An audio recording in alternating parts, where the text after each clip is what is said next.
They say grief drives men to strange places, and I can confirm that's true. I should know. I was there. I lived it.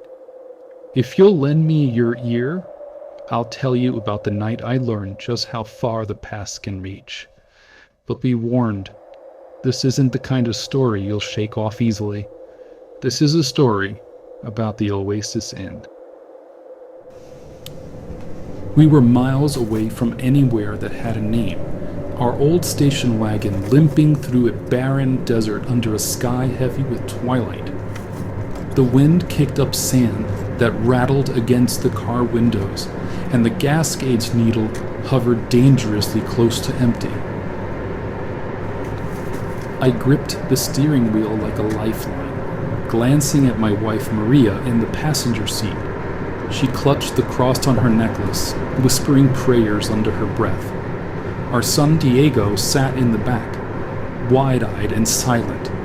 At 12, he was old enough to feel fear, but too young to fully understand it. "We can't keep going," Maria said, breaking the silence. "We need to stop, Eric." "I know," I muttered, though I had no idea where we'd find shelter. Then I saw it. A flickering neon sign rising from the haze like a mirage. "The Oasis Inn," it read, though some of the letters had burned out, leaving only a skeletal glow. It wasn't much, but it was something. "That's it," I said, pulling into the cracked asphalt parking lot. The building looked like it had been forgotten by time. Peeling paint, broken windows, and a sign on the door that dangled precariously from one hinge. I hesitated before stepping inside, but Maria's hand on my arm urged me forward. The lobby was worse than the exterior. The air smelled of mildew and rust, and a single bulb buzzed overhead, casting shadows that seemed too large for the room. Behind the counter stood a man who looked as though he hadn't slept in years. His skin was pale and waxy, his eyes sunken deep into the sockets. "Welcome," he said, his voice low and gravely. "We would like a room," I told him. The man nodded slowly, sliding a tarnished key across the counter. "Room 6, he said. Then, after a pause, he added, "You're just in time." "In time for what?" I asked, but he didn't answer.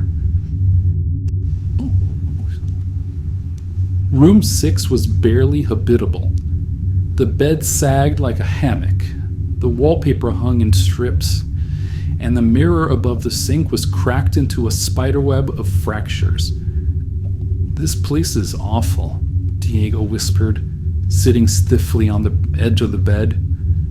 "It's just for one night," Maria said, trying to sound reassuring, but her eyes betrayed her unease. I checked the door, making sure the lock worked, then sat by the window to keep watch. Outside, the wind had died down, leaving an eerie silence in its wake.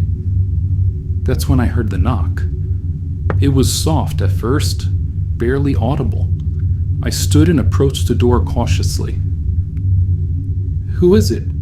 I called out. No answer. The knock came again, louder this time.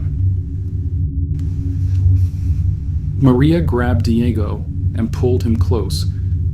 "What is it, Eric? Did you hear something?" I hesitated, but couldn't shake the feeling that I needed to know. I yanked the door open, ready for anything, or so I thought. But the hallway was empty, except for a photograph lying on the floor. I picked it up and felt my breath catch in my throat. It was a picture of us, me, Maria, and Diego. But it wasn't just the three of us. 2 little girls stood beside Diego, their faces unmistakable. "What is it?" Maria whispered behind me again, her voice trembling. "But you promised. You promised you wouldn't forget us. I felt my knees weaken.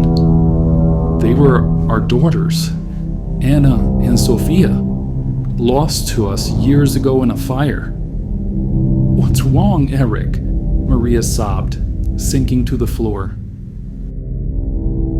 You have to stay. Stay with us. The room began to twist and stretch, the walls folding in on themselves like paper. The air turned freezing, and the girls' voices grew louder, overlapping into a single haunting wail. "Run!" I shouted, grabbing a bewildered Maria and Diego. They stared at me as if I was crazy. "What's happening?" Diego yelled. I pulled them both into the hallway, which seemed to stretch endlessly before us. The lights overhead flickered, casting long shadows that danced unnaturally. The girls' voices followed, echoing from everywhere and nowhere. You can't leave us. We reached the lobby, but it was no longer as we'd left it. The man was gone. I burst through the front door, gasping for air. "Eric, tell me what is happening," Maria demanded, still confused as to what was happening. I looked at her in confusion.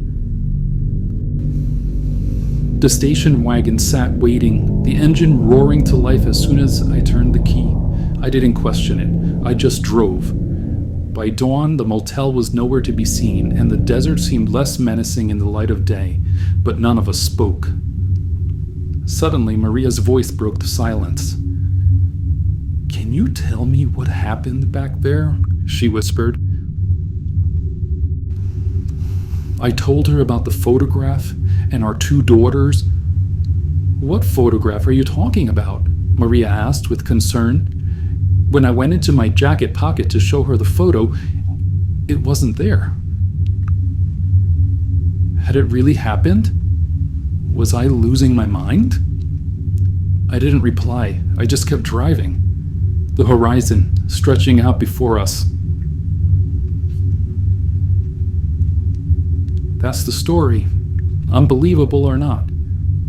I will tell you this. If you ever find yourself on a desolate road with no end in sight, think twice before stopping at a place that calls itself an oasis. You might find more than rest waiting for you there.